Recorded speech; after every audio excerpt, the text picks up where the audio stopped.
rang kapati lo ba da finishing di adra di chi sa bi matam nei ka chi sa bi matam yam sang e ba ngon da so na kan da thok mayam nei salba kut cha di lo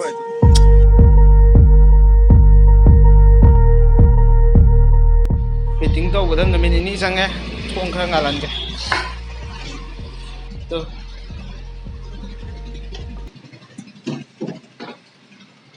era chi thong ji jo saka kai ke hape aduga wiring di ko ngau re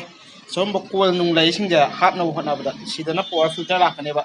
som sat ki mask khung gare ba mask khung ga do lai nga la tong ni sing lai nga la plaster alarm ti ti khung number plate in cover hap sa lai si ge lo re engine hap te do si tanki je phajana tai tok dure som hap sa la luk tiang mane shit selam ma ne shit ki dalap selam ma da mamang gi po chi kem sem dre ba shit ki lok si ching matam da ado si gi je khatang mari je sangman ba ado tela la ka thala semna ba nang tawre body tau waje one time da sunga ya de yan da 3 to 4 5 kumba da am change amuk lok phuk ani amuk hapchen ani amuk lok phuk ani amuk hapchen ani taw si di ai isa bang le se me khaja din si pon sa pa matam da lok ti na ta lai tela chem kan thore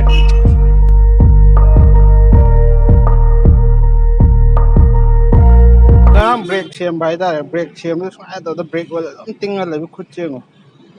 이신 같은 빠야 돼 산 떠요. 시 세모 폼 맞다는데 거 록다운 가이가 로이 로이레 바 록다운 로이바 타마 마카용 파절레 거 두가 농주 반타 락pan 해바 other रंगी fast coat चे काप होर काना नुंग दा सला कांदा रंगी गा लोई थिचलु मतम दा नुंगा ला काना सेकेंड कोट चे सिजे काप ने बा सिजे काप काना लंग लंगे बा स्प्रे स्प्रे लाव रे ngो आ मिंजें नि मोंग लेत्रा उबो फंगे बा दुगा कंगा को मतम दा लोई दे सुगर लक पने मी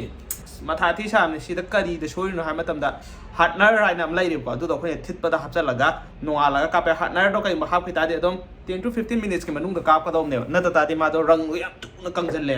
अदुदगी सोना कदा लॉकडाउन हांगमनिना ई बिजनेस दुजु बेरा कासलेदन माथाउ सागलादे हयेंग लोगदा एदा मोदी निना अदम वाखंदा सागलगा तौनिनो को हादि पोसक अमो उरगा कॉपी तौ वेता दे लाइदा वाखंदा सागला तौ मतम दा वाखंदा सागा पोतो हपचलु मतम दा हानागा चानारम दबा अतोपदा खतम पल्लकपा बेरा लाइबा थंगनबा मार्क्सुदा फजरक्तबा अदुम यम यायबा दुना हयेंग लोइनि तौदा थामम खाइ थानिं फजलेने सोना कन्दा दे आइगे बिजनेस तो तौ दबिदा लाइरेने को आई बिजनेस हायरगा अदो मयाम नै बिजनेस से करिनो कमाइ तौबनो बिजनेस हाइजे अदुम हंगे को ऑनलाइन बिजनेस ने बा ब्रदर हाइदि इंस्टाग्राम दे पेज अमा लायगा अदुदगी ऑनलाइन तौगा पोट योमबदि ने को नुपागी दे घड़ी अनोप अदि फोन एक्सेसरी यावे घड़ी दि मखल सुनम लो यावे सी घड़ी जो अखोइगी दुकान दे योमबा घड़ी ने तारे अदो आइनो ओपी जो अखोइ दुकान दे योनबा अनो ने तारे अदुगा नुपीगी दि A to Z मखा दे होगा मथक ते मनुंग दे होगा मपान बु याव को मेकअप की ड्रेस की नु लिक करी करा लोय दबक यावरे अनो नुंग नुपी गी यावद्रे बाबु खु खतंग यावदे दुगा नोई साइड गिफ्ट नुंग पिनिंग बा लायरागा दे अदुदम चंगगी यंग यानि अखोइगी पेज ममिंग दे मोबाइल कई थेन हाइना लाइबने को मयाम सपोर्ट तौबिरो ममांगी मतम खराइना ब्लॉग खरा थगत होरमिदना को अदुदा मयाम दा हाइबदा मयाम सपोर्ट तौदा खंगौदना 1k तक लाउ लाइन गिमने तो हंदा फॉलोअर जे क्याम योने ने जे मयाम सपोर्ट तगे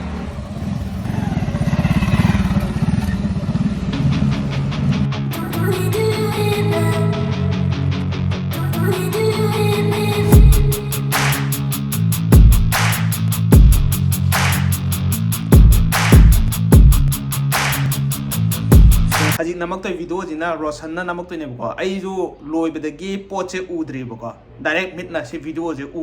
बजिदे हेना दो सिगे अरोय वीडियो जे येंगमिनर जे बा अदो हयेंग दे सुगोय सुइदना यौरानी बा बाइट जे अदुगा आइगी मांगदा मिट मांगदा कमाई तौनो हाइबदो येंगसे सो सिदा लेरे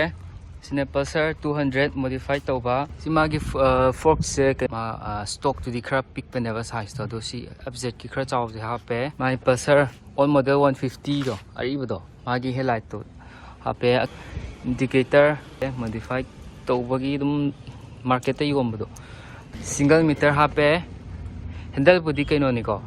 FZ की मसागी ने मटका से सिंदो ए सी एलॉय से कइनो गी ने R15 वर्जन 2 गी ने बको दो कोइ सी पांजले देन मागी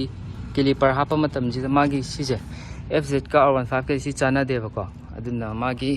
स्पेशल ओइना सिजे सेमगा हापनेबा सि मनुंगी जे टेंग जे सिजे बुलेट अरी बगिनेबको साइड की फेयरिंग ओइना सि सेमे कि मागी सीट जिजु कस्टम ने कोइना सेमजाबा कोइ सा टेंडर हाइदर केनो सिजे मचाम हापेको केनि खरा माई लुक सिकर चाना ना बाइना को ब्रेक लाइट ओइना सि हापे सिजे कइनो निको रॉयल इनफील्ड की मागी side light นี่ก็สิเสมางก็จับมานะ indicator ฮับเป้เลยเร reflector สุยาวเร battery เสคุณเนาะสิได้ปาเลยให้ดีมาพร้อมจะเลยเลยตราบก็ดูนะดูก็มากี monoshock เสสิจู FZ กินี่ก็ดูมากีสวิงอาร์มเสสิบุติกินโอกินี่ Pulsar 200 กิสต็อกเนี่ยมาซากิโดดูก็มันนิ่งเกอลอยaround 5 version 2 กินี่ก็สิจูmy brake caliper ke loi na version 2 gi set ngak tane je khoina pam da kamai to ge har kan da magi spacer oina sidona ha pe magi sigi brake si lock tong na vai na ko aduga magi exhaust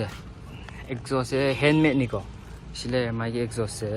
do magi muffler je sida ha pe khoni sida chawng na tum semang ha khre ko sida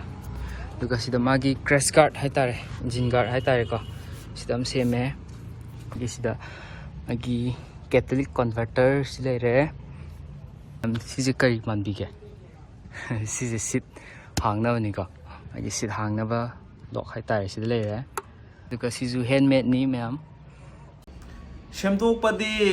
ꯑꯗꯨꯝ ꯁꯦꯝꯗꯣꯛꯄꯤꯅꯦ